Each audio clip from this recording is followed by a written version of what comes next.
Ce mardi, la Fédération royale marocaine de football a décidé de passer à l'offensive.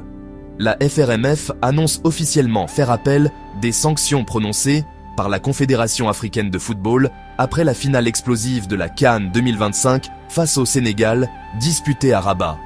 Une finale marquée par des images qui ont fait le tour du continent. Des joueurs sénégalais et des membres du staff quittant la pelouse. Des supporters envahissant le terrain. Des échauffourées violentes. Un match interrompu, sous tension, et une image du football africain durablement écornée. Pour la fédération marocaine, les décisions de la CAF ne sont pas à la hauteur de la gravité des faits.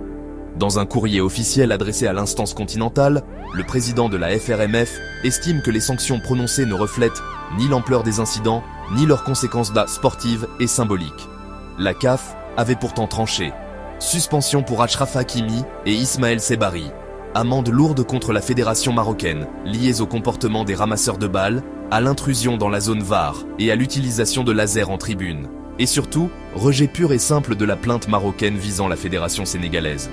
Un rejet que Rabat conteste frontalement. Pour la FRMF, le retrait temporaire de l'équipe sénégalaise, l'envahissement du terrain et les violences constituent des faits majeurs qui appellent une lecture disciplinaire plus sévère et plus équilibrée. Derrière cet appel, il y a un enjeu clair. Défendre l'image du football marocain, mais aussi celle de la compétition continentale. Car, au-delà des sanctions individuelles, c'est la crédibilité des règles et leur application qui sont en jeu. La procédure est désormais enclenchée, le dossier change d'étage, et cette finale, déjà historique par son scénario, pourrait bien laisser une trace durable dans la jurisprudence du football africain. Si ce genre d'histoire t'intéresse, abonne-toi. On parle tous les jours du Maroc et du monde ici.